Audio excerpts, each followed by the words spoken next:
ძალიან დიდი მადლობა მოგზაურეთ და დასაწყისისთვის ერთი ხოლმე მეცნობა ჩვენი შეხვედრა იწერება, რომელიც ჩანაწერი მე დაიდება მწერალთა სახლის ვებგვერდზე და ძალიან ვთხოვთ, რომ მობილური ტელეფონების ხმა გამორთოთ. ეს მე ხარვეზებს ის ხოლმე.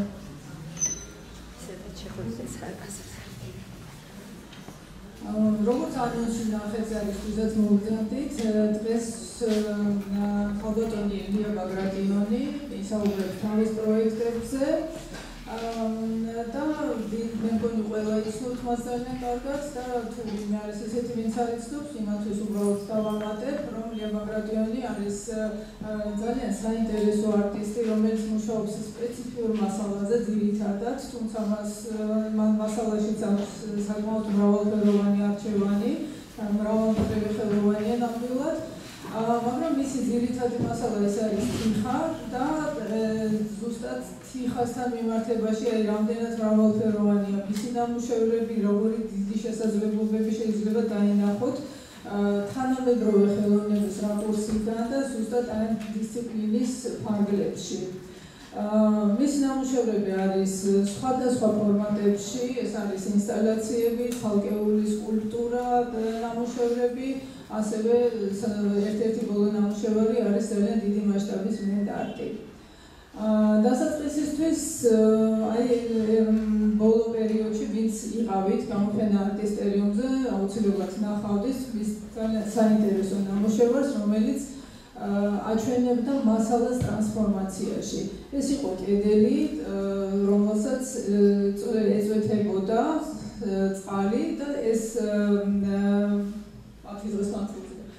10 დღის მანძილზე შეგეძლოთ თვალყური გედევნებინათ, როგორ იცვლებოდა, როგორ ტრანსფორმაცია ემართებოდა ამ მასალას.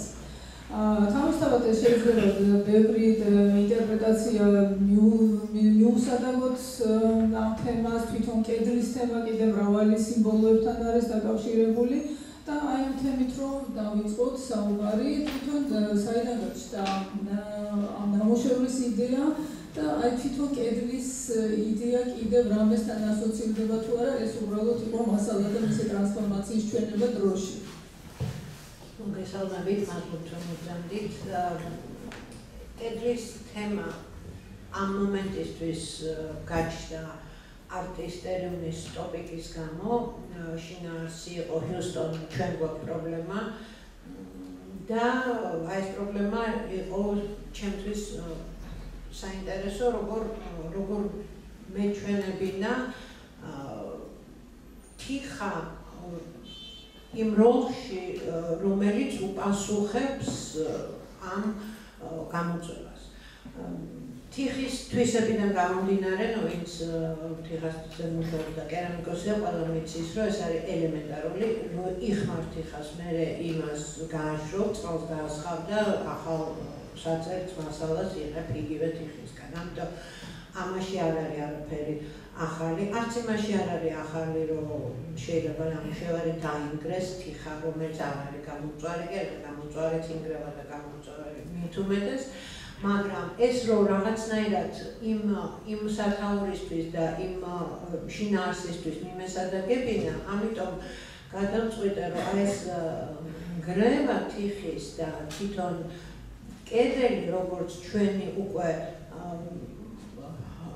ჩვენი რაღაცა ქვეყნის მუდმივად თამდევი რაღაც უარყოფითი, ზოგჯერ დადებითი, არის შენი სახლის შემთხვევაში შეიძლება ეს იყოს პირიქით დაცულობა, მაგრამ ზოგადად აი ჩვენი ეს აღმართული კედლები, რომლებიც სხვადასხვა ადგილზე არის ჩვენ რეალობაში ჩამოჭრილი ის კი ხოდა საოცარი არის, რომ ჩემი ინსტალაცია სწორედ აი ამ მართულ ხლართი ანი გოგონას წინ მერე გადავარანაზე. უბრალოდ კედელი მომინდომა, როგორც აი ამ პრობლემის გრევის სიმბოლოდ გამომეყენებინა. და აი ეს წყალი, რომელიც წვეთ-წვეთად დაესხმება ამ კედელს და წყალს ამ შემთხვევაში წვეთოვანის საშუალო მეშვეობით ესხმება თიხას. ეს არის უფრო რაღაც დეკონსტრუქციის მაგალითი იყო იმისათვის, რომ მეჩვენებინა შეიძლება ცოტა არ უნდა ვლაპარაკო.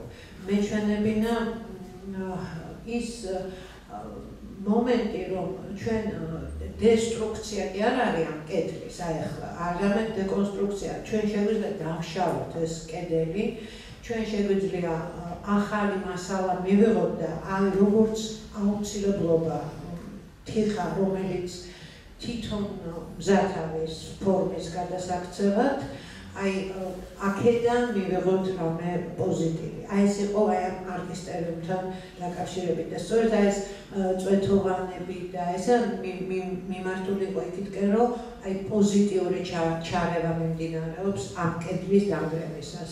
აი თუნდაც ეს არ არის აფეთქება, მაგალითად ხო შეიძლება და მაგრამ აი ჩემთვის ეს მკურნალობასთან დაკავშირებული რაღაც ქმედება იყო, რომელიც 10 დღის განმავლობაში ინგრეოდა და საბოლოოდ ჩვენ აი აქ სურათებზე ვნახავთ როგორ დაინგრა, მაგრამ აი ახლა აი ამ სურათზე რომელზეც ჩვენ ვართ, უკან აი ეს გოგონა, რომელიც დროშით, ქართულ დროშით ხელში დგას, ეს უკვე ძალიან ცნობილი აი ვირტუალური სივრცე მოიარაღე ამ გოგონას ფოტო ხატი აქვს გოგოს და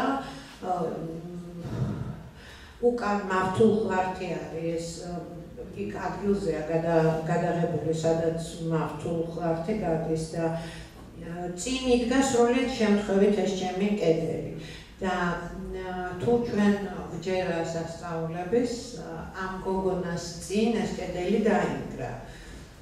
ისე რომ მე როგორც ადამიანს, რომელიც მაინც სასწავლებისგან მიხრები, გონია რომ აი ამ გოგოს წინ გოგოს სიცოცხლეშივე ეს კედელი შეიძლება მოერღვეს და ჩვენ რაღაც და თავისთავად შეიძლება განვიხილოთ უკვე როგორც სხვა ახალი ნამუშევარი, რაღაცა ხო სპონტანურად ხდება, არა? აი ამ გოგოს წინ გამგრეული კედელი უკვე სხვა სახე მიეცეს და გავჭა ეს.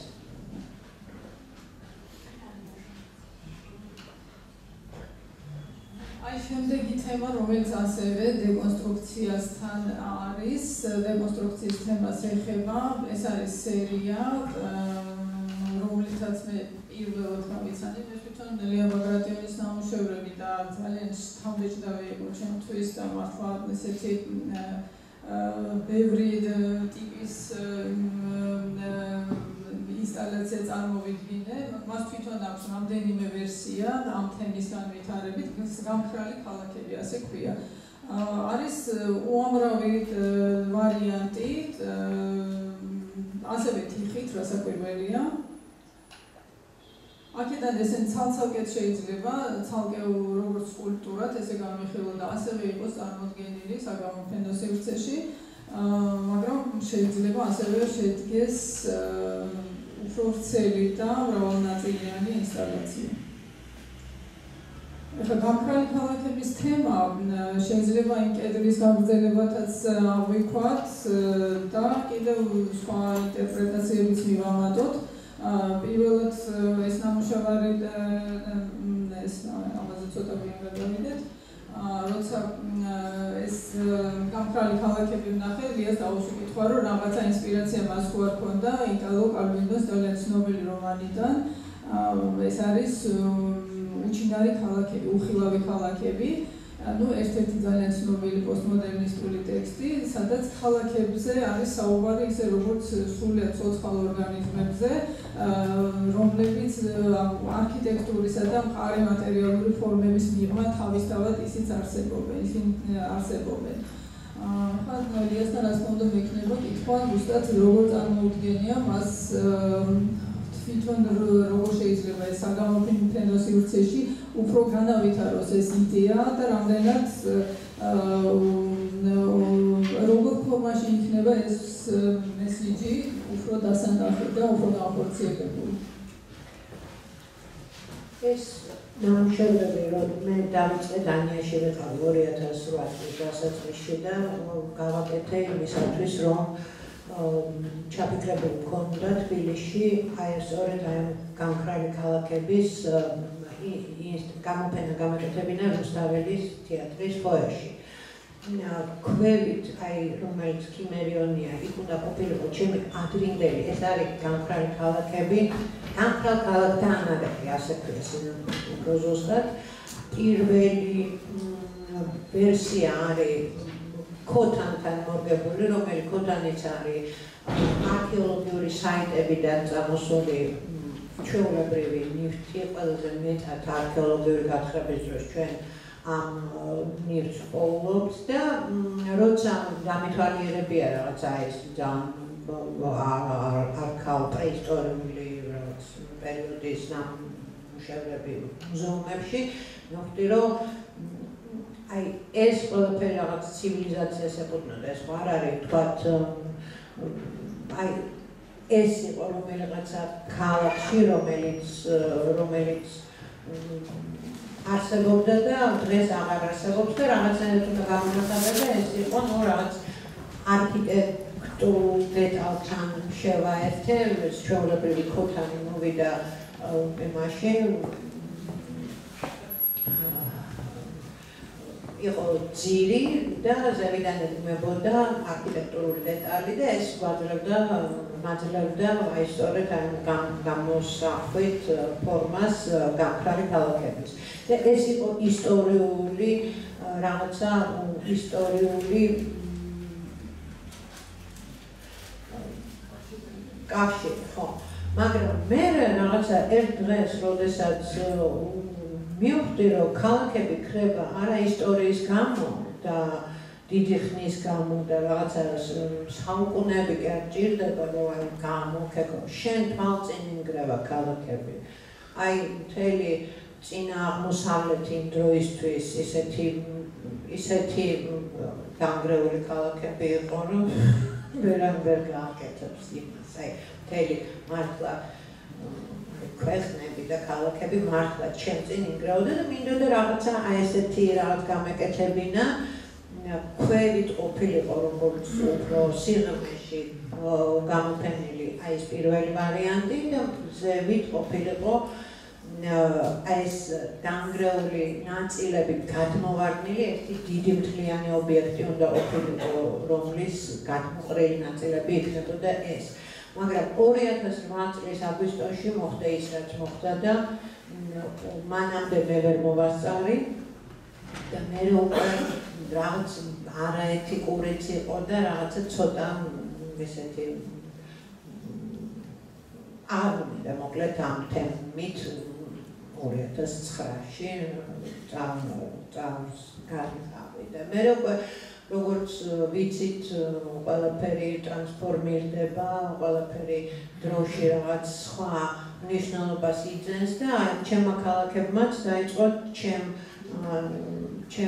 თავში ამოტრიალება, როგორც იდეა, რომ ეს მარტო ჩვენი პრობლემა ხო არა, როგორც ზოგადად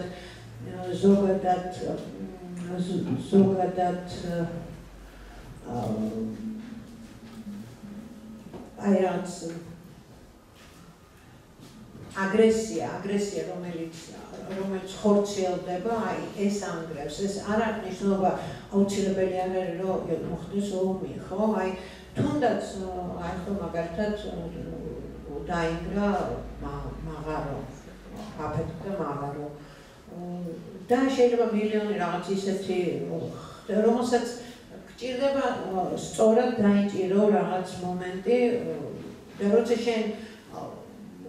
შენ არ ვიცი მე უკვე მზად ხარ იმისთვის გამოფინო თუ მარტო თავში გქონდეს თუ მარტო დაწერო თუნდაც აი რა არის აი იმ დროისთვის არ იცი როგორ გინდა რომ აი ეს არსებული ნამუშევარი და გამოფინო და ინსტალაცია გააკეთო ამ ნამუშევრის, აი რასთან ერთად ეს შერეული მასალა იქნება. აი ამ ნახატზე ეს არის ხელოვნება მართავს პრეზიდენტის სასახლეში გამოფენიდან ნაწილი, რომელიც უკან აი ამ ნახშირით ასული ჩანახშირებული ქალაქის იდეა ნახშირზე რაღაც ნახშირად ქცეული ქალაქი და აი ამ ნახშირითვე დახატული უკანა ფონი, რომელიც იმ მომენტისთვის ასე გამოსახედა. თუ შეიძლება აი ამ დანგრეულ ქალაქებს ეხლა წავიკითხავ ერთ რო არ შემეშალოს. ეს არის იოსებ ბროდსკის დანგრეულ ნანგრევებთან დაკავშირებული ერთი ციტატა. არაფერია იმაზე უარესი, ვიდრე ნანგრევები, რომლებიც წყვეტენ არსებობას როგორც მეტაფორები და იქცევიან იმან, რაც იყვნენ ადრე, სახლებად. ეს არის მცირე ზომის სახლები, რომლებიც ამას კიდევ მე გავიმეორებ უკვე ბოლო პროექტთან დაკავშირებით გარეკულაში, აი ეხმიანება იმ პროექტსაც და ეს ძალიან მოწონს ბროდსკის ეს მოსაზრება ნანგრევებთან დაკავშირებით, იმიტომ რომ ჩემთვის ეს ნანგრევები რატომღაც ეთყობა ვერ გამომყავს ჯერ ჩემი იმიდან. აი ბოლო ნამუშევართან დაკავშირებით მე დავამატებდი იმას, რომ ეს ამ ფოტოზე ნაკლებად ჩანს ეს რა ეფექტიც ჰქონდა ამ ნამუშევარს თავის ადგილას, ეს იყო ზუსტად ის გამოფენა ხელოვნება მართავს. გამოფენა, რომლის ირგვლივ საკმაოდ ესეთი არაერთგვაროვანი მსჯელობა გაიმართა და სამწუხაროდ ამ მსჯელობის ფონზე დაიკარგა ის ნამუშევრები, რაც იქ იყო. და იქ იყო რამდენიმე მართლა ძალიან საინტერესო ნამუშევარი და ერთ-ერთი მათგანი ეს იყო, რომელიც მართლა ძალიან დრამატული და აი გრევისა და მთელი ესეთი ტრაგიკული ეპოქების სიმბოლოდ შეიძლება წაგვეკითხა. შემდეგი თემა, რომელიც არის მართლა ძალიან საინტერესო, ზუსტად კონტრასტების თვალსაზრისით, მასალების კონტრასტების თვალსაზრისით. ეს არის სერია, რომელიც განხორციელებულიც იყო როგორც გამოფენა და იყო ესეთი აწყობილი ინსტალაცია, თავისი დიზაინით, საექსპოზიციო დიზაინით. ეს არის ფულის ილუზია.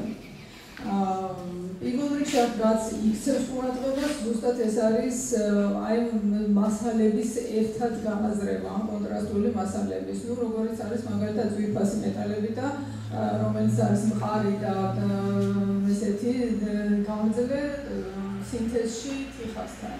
ისეთ წარმავალ და მტრევად მასალასთან როგორც არის თიხა. არის აღებული სიმბოლური ნიშნები ფულის, რომელიც ასეთ მინიმალისტურ ფორმებშია.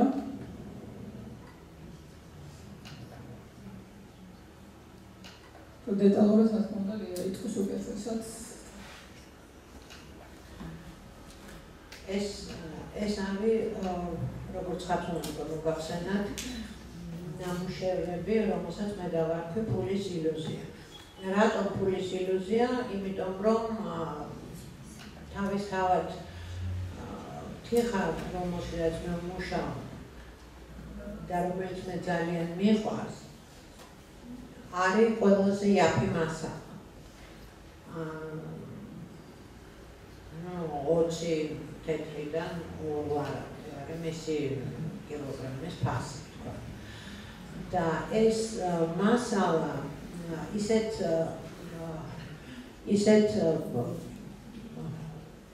ძვირფას ჩემთვის ემოციას აღწევს, რომელიც მე მინდოდა გადმომეცა აბსოლუტურად მარტივი ხერხი. ანუ გამეძვირფასებინა ეს მასალა. ცხადია ამ მასალაში მუშაობენ ადამიანები, რომლებიც ქმნიან ნამუშევარს და ის ნამუშევარი ხდება ძვირფასი. მაგრამ ჩემი მიზანი არ იყო ეს. ჩემი მიზანი იყო, რომ თვითონ მასალა ყოველგვარი ბევრი მუშაობის და ენერგიის მასა ხარჯვის გარეშე რაღაცა კონცეპტუალურად გამხდარიყო ძვირფასი. და ეს იყო სწორედ აი უცებ ვიფიქრე ახლა როგორ გავაძვირფასო, როგორ გავაძვირფასო. ეს მართლაც ახლა ვინც რაღაცას ნაკეთებს ხოლმე ხელით, ყოველთვის იცის, რომ წინ არასდროს არ იცის ინამდვილეში რას აკეთებ და შეიძლება ერთს ვფიქრობ და მერე უცებ მეორე დაინახო და მერე გააკეთო. და ეს იყო მივხვდი, რომ რატომ ფული, იმიტომ რომ ფულიც არის ყველაზე იაფი მასალა, ქაღალდი. და იმას ასევე ძვირფასი მეტალებით თუ სხვა რაღაც ნომინალებით ტვირთავენ და ხდება ფული, ანუ რაღაც ვალუტა ხდება. შესაბამისად, მეც გადავწყვიტე, რომ ეს თიხა, რომელიც ბანკნოტის სახე მივეცე, თეთრები რო არის, ხო, ეს თეთრის შემდეგი ვერსია არის უკვე ფაიფორის, მაგრამ პირველი ნაწილი რომ დავტვირთე აი იმ რაღაცა რაოდენობა ოქროთ, ეს არის ნამდვილი ოქრო, რომელსაც იყენებენ კერამიკაში, ეს არის 24 კარატიანი ოქრო, უბრალოდ გამოყენება აქ კერამიკული გახსნილი არის და გამოწვეჭირდება იმისთვის, რომ მიიღო ოქრო. და ეს ოქრო, რამდენი ოქროც მაქვს ნახმარი აი ამ ნამუშევარში. აი იმდენი ღირს აი ეს ნამუშევარი. ანუ აი იმდენიანი ფულია.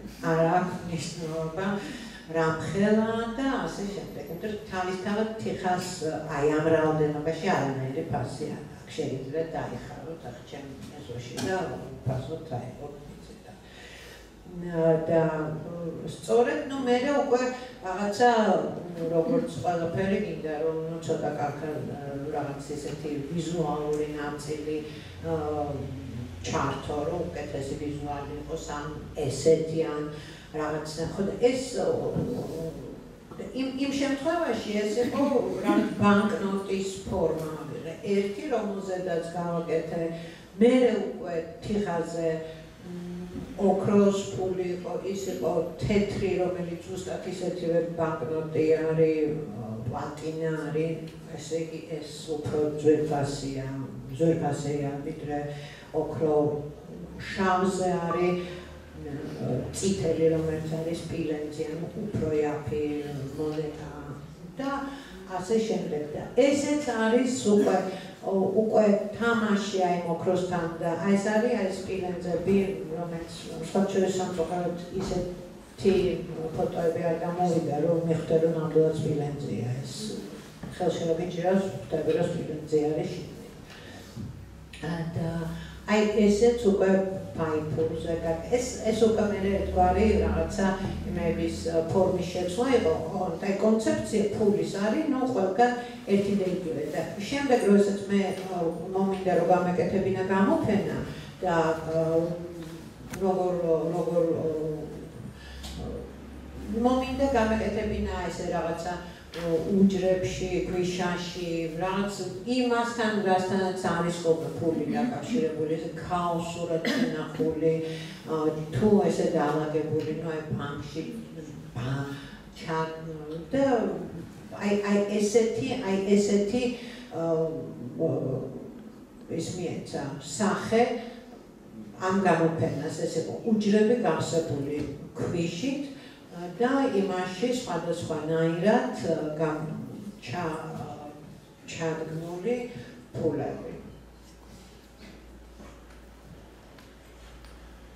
აქ არ ჩანს ერთი სერია არის აქედან, ის არის ყალბი ფულები, იქ არ არის არანაირი მეტალი და არის უბრალოდ რაღაც საღებავი, რომელიც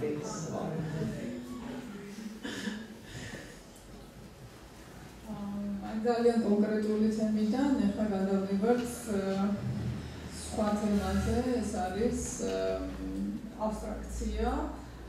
და საერთოდ მე ვფიქრობ, ეხლა ამაზე უკეთესად მიაიწყოს, მაგრამ ჩემი აზრით ეს მისი შემოქმედებისთვის ეს არის ერთგვარი ესეთი როგორ არის, ну მიიწვნა მოდერნიზმისადმი, მოდერნისტული ხელოვნების თემების, ასე ვთქვათ, პატივისცემის გამოხატვა, შეიძლება ესე ვთქვათ.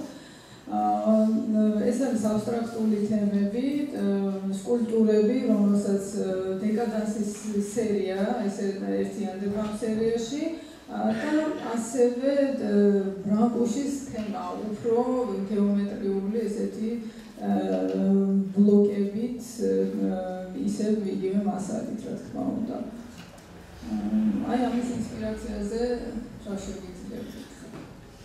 ეს არის ბრანკუშის კოცნა. იყო ჩემთვის ძალიან საყვარელი, იყო კი არა არის ძალიან საყვარელი ნამუშევარი, რომელიც აი სუმაუცებს, ახლა რომ სუმაუცებს, ეს სულ გამიღებული კოცნით და რაც უფრო მეტი წამიკითხავს იმის შესახებ, მით უფრო რაღაცა მომინდა, რომ მეც გამეკეთებინა აი ამ ტიპის აი ამ კოცნასთან მიახლოვებული ნამუშევარი და ცხადია ბრანკუშისთან კი არა კოცნასთან. ამ შემთხვევაში რა ხდება, რომ აქაც როგორც გითხარით ადრე ხო თიხისთვის ყველაფერი არის ჩემთვის მაინც ხოლმე თიხასთან დაკავშირებული და ეს ორი ფორმა ერთმანეთში როგორც იდგმება, ესეც არის თიხასთან დაკავშირებული რაღაც ტექნოლოგიური მომენტი, რომელიც აი იმისთვის რომ ქოთანი ჩამოასხა თაბაშირის ყალიბში, ორი ფორმა უნდა იყოს და აი ეს უნდა ეს ორი ფორმა ერთმანეთში ეს უნდა შედიოდეს.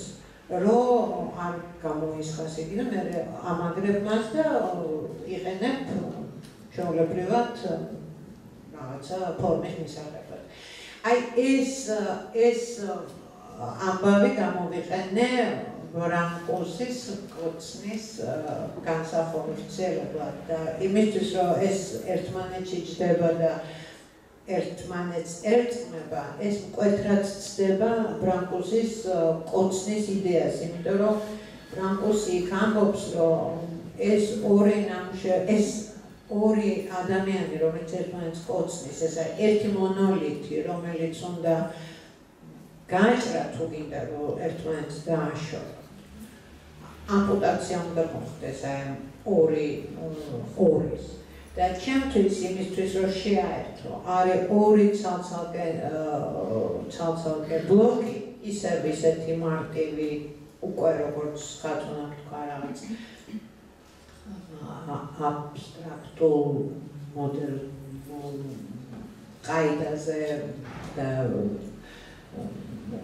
აი რაღაცა ნახატითაც რაღაც როგორც მალევიჩის გადმოძახილები, სუპრემატისტული რაღაცა ელემენტები, თეთრით, შავით, მინიმალისტური, მაგრამ ეს არის ორი ცალი რაღაცა ბლოკი, რომელიც ჯდება ერთმანეთში და ეს იწვევს უფრო რაღაცა არა კოცნას, არამედ უფრო რაღაც აი სასიყვარულო აქტის განხორციელება არის. და მერე ზედაპირი დამუშავებული მაქვს მართლა იმ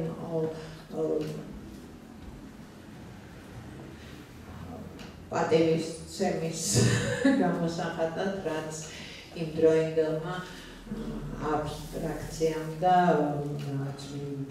აი ესეც ბრანკუშის კოცნა არის, ოღონდ კოცნის თემაზე არის, ყველა მაგათ ქვია ორი ფიგურა, მოკლედ, ახლა აქ ეს ორი ფიგურა არის, ზედა ქვედა ორი ფიგურა ერთდება, აი ეს წითლე მთელი რაც არის ერთი რომ მისახვედრე იყოს ეს ერთ ბლოკს ეხება და ოქროსფერი მეორე ბლოკს ეხება და აი ესე ჯდება ესეც და ნუ ვიზუალურად აი ესეთი რაც შავი შიგნით ოქროთი ჩემთვის აი შიგნით დაფარული ოქროც ეს დეკადენტური მოვლენა არის რომ შეიძლება რაღაცა იყოს აი ესეთი ძალიან უხეში და აკეთებს ასფალტს და ამ დროს შიგნით ვერ ხედავდა, მაგრამ ოქრო იყოს. ისიც ნამდვილი ოქროა. აი ეს არის უფრო აბსტრაქტული ნამუშევარი, რომელიც მაინტერესებდა როგორ გაკეთდება აბსტრაქცია აი ამ მედიაში, რომელიც არის თიხა. ეს არის ჩვეულებრივად, ხო, მაგრამ ნახე მარტო აბსტრაქცია არ იყო საინტერესო ჩემთვის, როგორც ასეთი რაღაცა, რომ ვერ გაიგებ. ჩემთვის მნიშვნელოვანი იყო, რომ თიხის თვისებებიც გამოვლენილი იყო. აი ამას თავისი სპეციფიკა აქვს, როგორც ვაკეთებდი, ხო, ვთქვათ, რაღაცაში ვწნეხავ, ეს სპეციალური განადგარი არის, რომელშიც გამოდის ესეთი რაღაც მილისებური ფორმები, ერთმანეთზე ვაწვევ მას და ვადებ ამ ერთმანეთზედება და მერე ვაშრობ.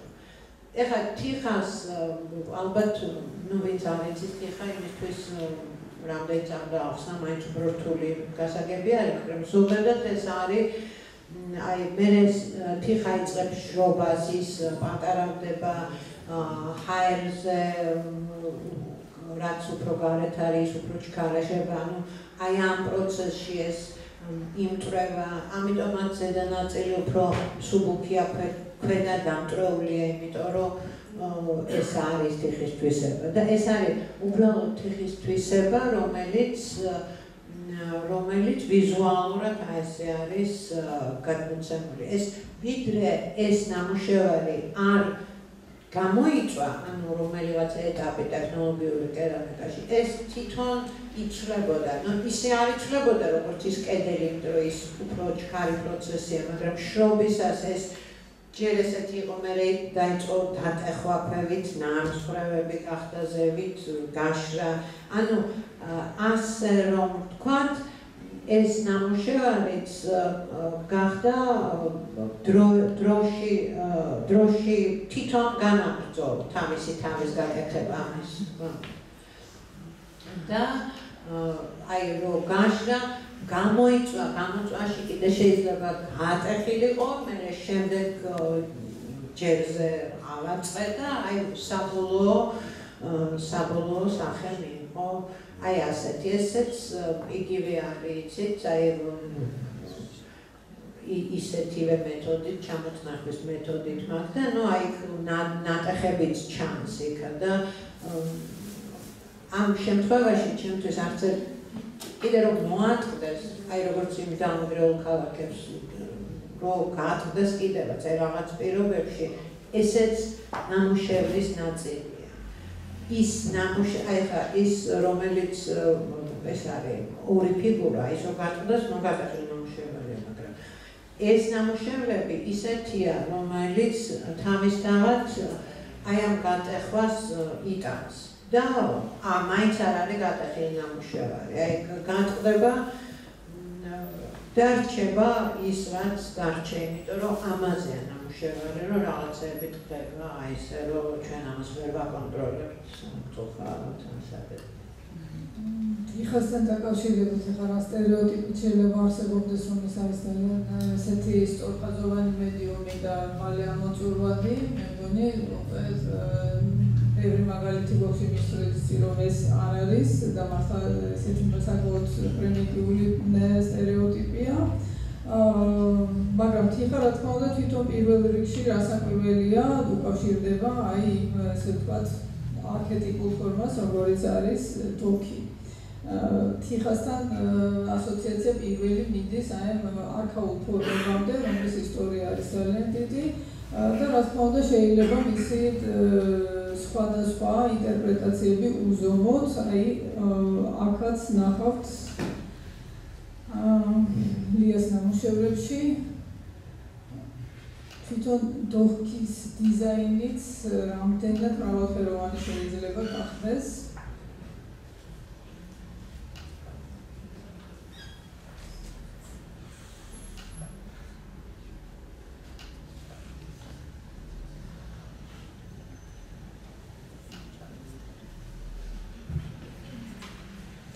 ამ სერიაზე თუ ცოტა მეტ სიტყვოთი მეგონი ერთ-ერთი ბოლო სერია ხო?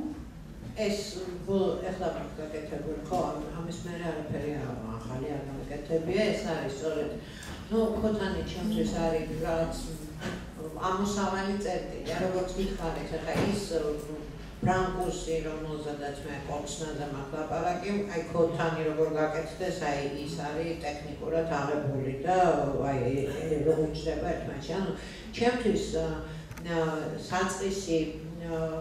საწყისი იდეა არის ხოლმე ქოთანი. მე შეიძლება ის ისე ტრანსფორმირდეს, რომ არც თიხარი იყოს და არც ქოთანი, მაგრამ მე ხო ვიცი, რომ ეს არის ქოთნიდან დამოსული ამბავი.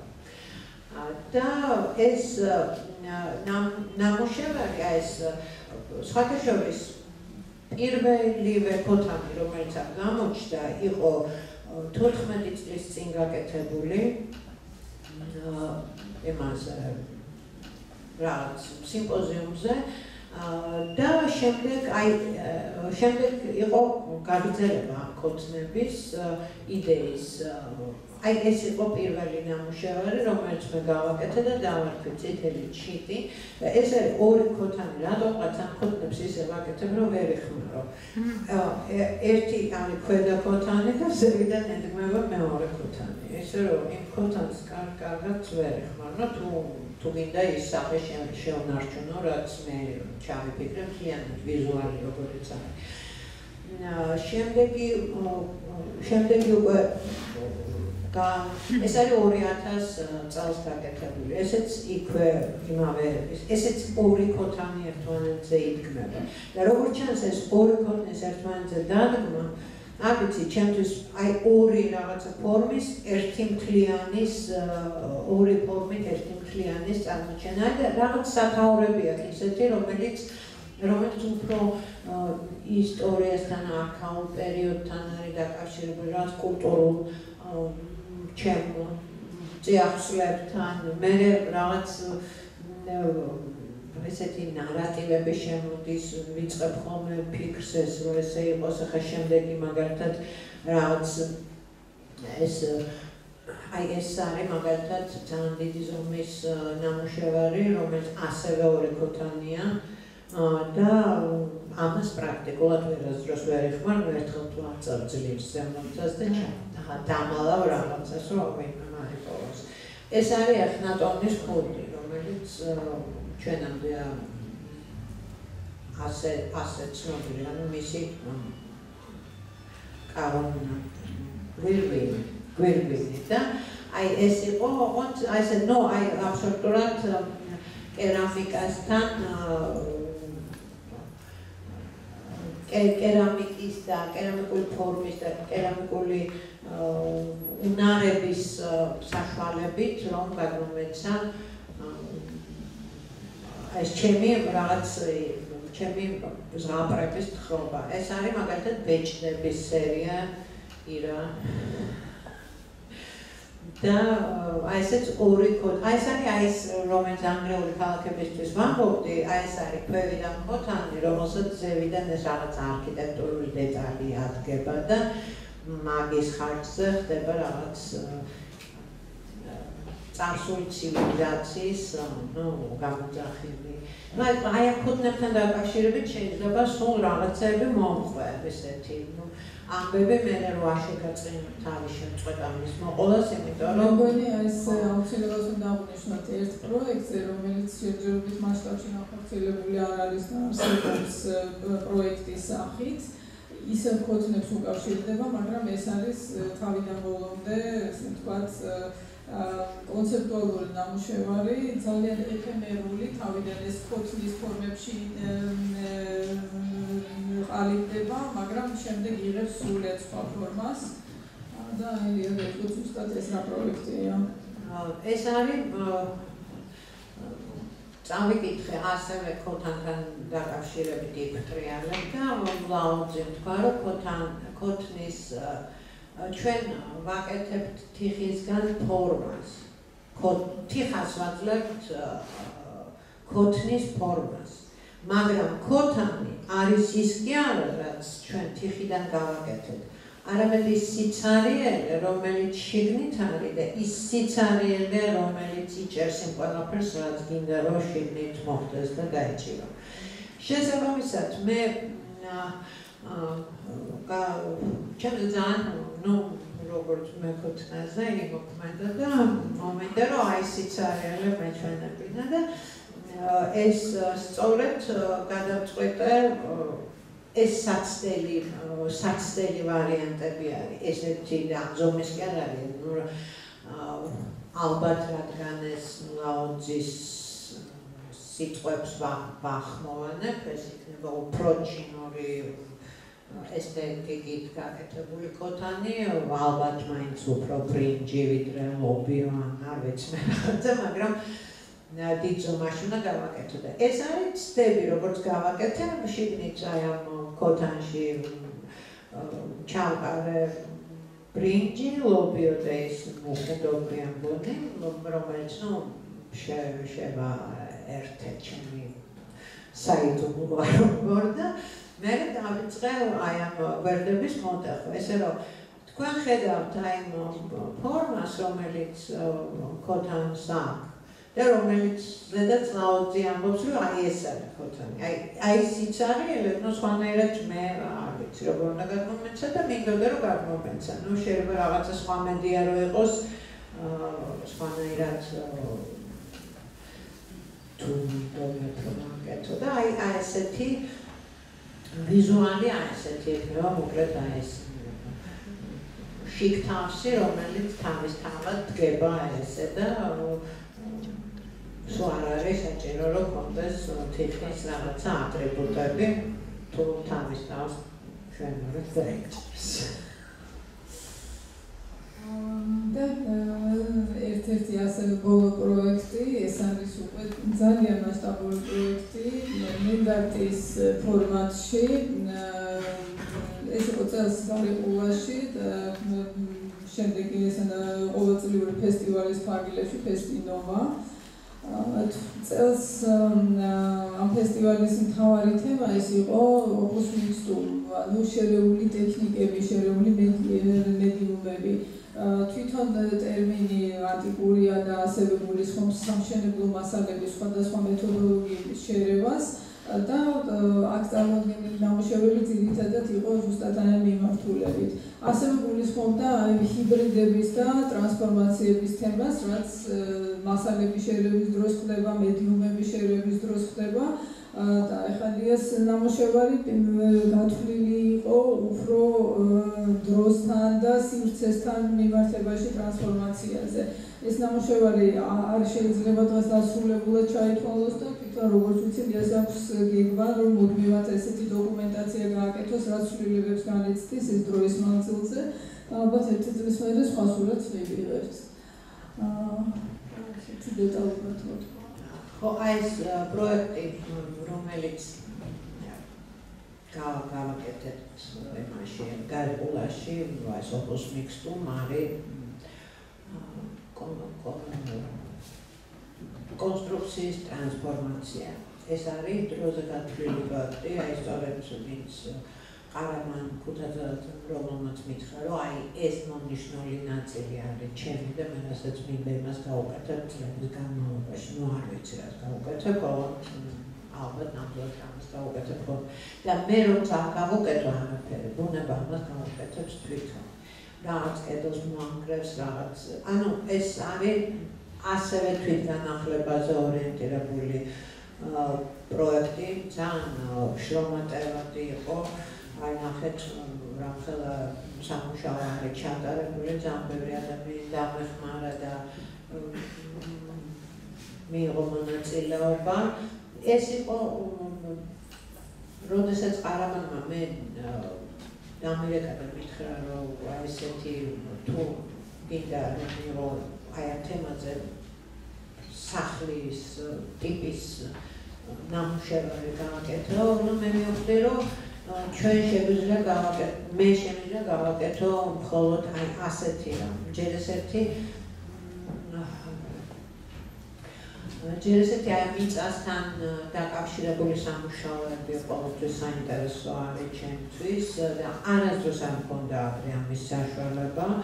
ამდენად რადგანაც ამის საშუალება მომეცა რო აი რაც ერთგვარად ლენდარტში მეცადა თავი და გაკეთებული იყო ეს კიბე რომელიც გავაკეთდა იმისთვის რომ მე გახდეს ფაბრიკა. რომ აი ეს ადამიანები ჩავიდნენ და თუ ვინმეს უნდა იქ მოისვენოს მაგრამ ერთ წელიწადში ერთ გამოცდაზე ეს არ ხდება.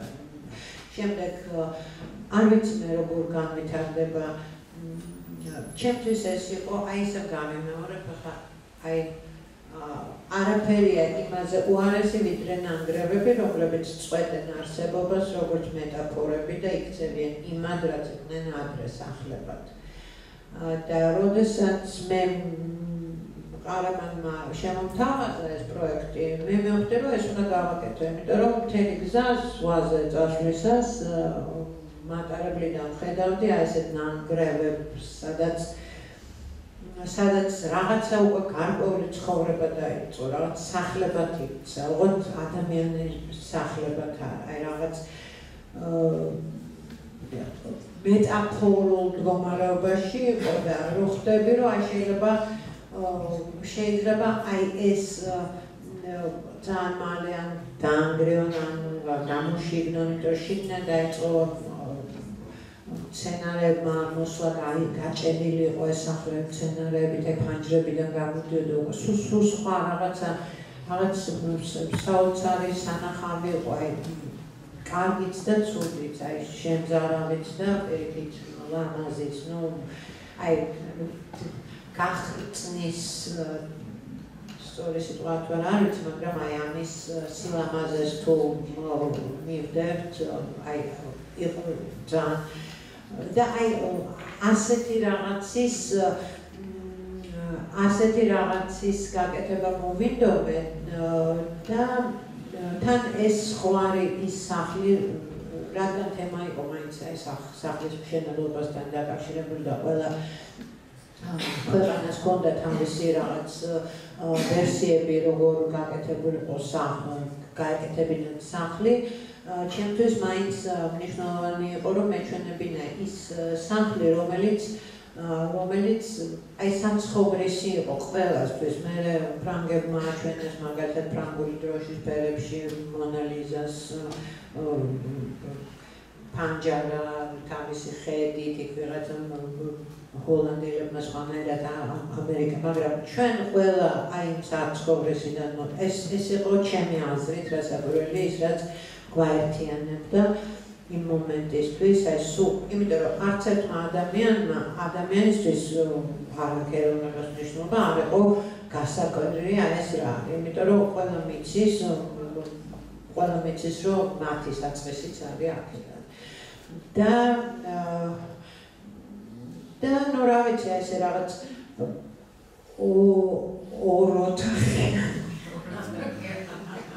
გაიფინა გამოვიდა აი ეს წინა ნაწილი და ეხლა ძალიან გუშინ ველაპარაკე სწორედ ყარამანს და თოვლი რომ მოვა ეხა მინდა რომ წავიდე ხა მარტო მედას მოვახერხებ მაგრამ რაღაც ისე ჯგუფი როგორც მუშაობდით ზაფხულში ეხლა აი თოვლით დაფარული თოვლით ხო აი არ ვიცი თოვლის შედეგად რა დაგხვდება და იმ თოვლის გამოგვიყენო ეხლა და ამის დოკუმენტაცია გაკეთდეს და თოვლისგან რა გამოვა ამ პირობებში მე თოვლი რო დადგება რა მოვა ხო გაზაფხულზე უკვე დაიწყებს რაღაცები ისეთ ის რაღაც გაზას რომელიც შეიძლება არც მიფიქრია მე და იმდენად კარგი იყოს და ეს დავტოვო რაღაცა აი ყოველ შემთხვევაში უკვე შემდეგ ზაფხულს იქ ჩავალ და განვაგრძობ ამაზე მუშაობას და შეიძლება არ ვიცი მე შეიძლება ეს აღარ დაგვხვდეთ თქვენ და დაგვხვდეთ სრულიად ტრანსფორმირებული რაღაცა სხვა. ყოველ შემთხვევაში ეს არის ის რაც მე დამხვდება და აი ეს რაც დამხვდება ის მომცემს იმპულს იმისათვის რომ წავიდე წინ. და ბოლოს აი ამით რომ დავასრულოთ, მე რამდენადაც ვიცი, მაქვს ინფორმაცია პროექტთან დაკავშირებით, სადაც აქტუალური იქნება თემა თიხა და ინფორმაცია, თიხაში შენახული მეხსიერება. და ეს ზოგადად ვთქვათ ჩემი ნამუშევრებისთვის ერთ-ერთი მთავარი თემაა, ხო, ის რასაც ვთქვათ მასალა იმახსოვრებს. რასაც საყურებლად უსურველი იქნება, ვთქვათ იგივე აუდიტორიასაც რო უთხრა, ეს რა ტიპის პროექტი იქნება ზოგადად რასაყურებელი, ეს სავარაუდოდ შეიცვლება თანდათან მუშაობის დროს, მაგრამ აი თიხას და მეხსიერება, მასალა და ინფორმაცია, აი ეს ურთიერთობები როგორი არის შენთვის და შენს ნამუშევრებში? აი ამ პროექტს რაც შეეხება, ძალიან დიდი იმედი მაქვს, რომ ის სივრცე, რომელზედაც მე მაქვს ორიენტაცია აღებული, ეს არის ისტორიის მუზეუმი, ძალაში დარჩება და მოგცემენ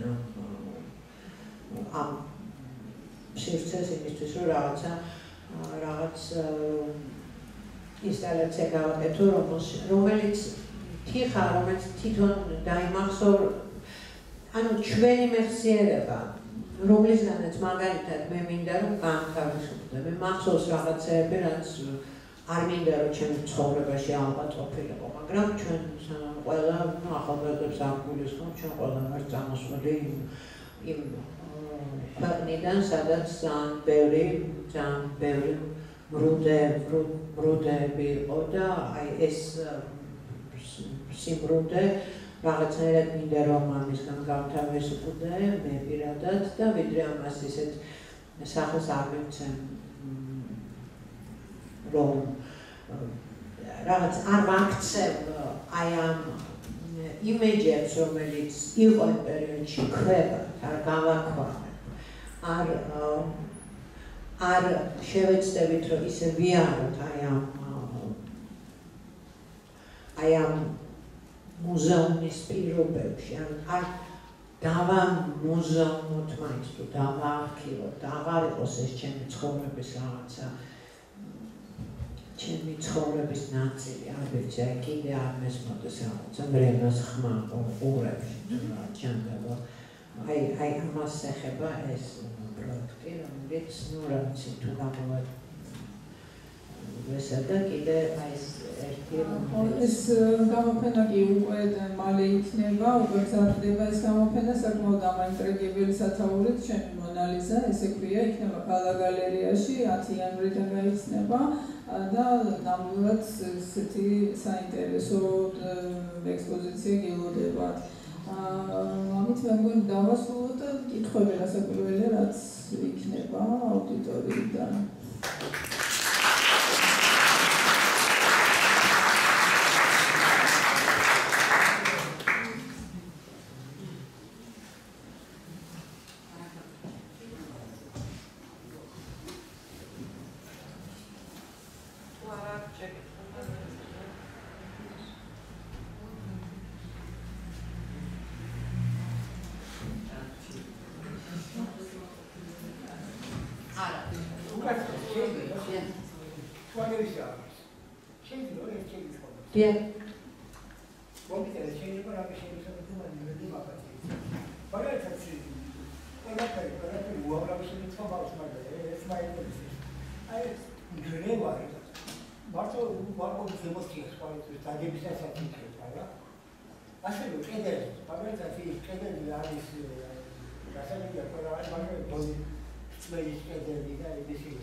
იცით რა, კედელს მხოლოდ მრავალნაირი ფუნქცია აქვს, ჩინეთის კედელი არსებობდა ბერლინის კედელი, რომელიც ასაკროთ უნდა დამგრეულიყო ყოველ შემთხვევაში რაღაც დროს, არსებობს კედელი მეტაფორულად ჩვენს აზროვნებაში წარმართული, რომელიც შეიძლება კედლის ფორმა არ აქვს, მაგრამ ჩემთვის არის, აი ახლა შემდეგ პროექტზე ისტორიის მუზეუმში რაზეც ლაპარაკობ, ესეც აი ეს რაღაცა გადმონაშთი, რომელიც მე მიშლის რაღაცა უფრო უფრო უკეთ შევიმეცნო თუ გადავხარშო თუ რაღაც ესეც კედელია ჩემთვის, ხო და გასაკვირველია კედლის დანგრევა არის ძალიან მნიშვნელოვანი. თქვენი სახლის კედელი ინგრევა, რომელიც თქვენ მსახთ, ეს ცუდია, მაგრამ ყველა სხვა შემთხვევაში აი ამ სასწავლების მოხსნა, რომელიც ხელოვნურად არის შექმნილი თუ რომელიც ჩვენშია შექმნილი და აი ეს ჩემთვის მართლა ძალიან მნიშვნელოვანი იყო სულიად შემთხვევით, მაგრამ აი გოგონას წინ რომ აღმოჩნდა ჩემი კედელი, რომელიც დაინგრა. ეს არის რაღაცა სიმპტომი, რომელიც თავისთავად აი ამ კედლის ნგრევას აი იმ პოზიტივს ანიჭებს, რომელზეც თქვენ აღძანებდით.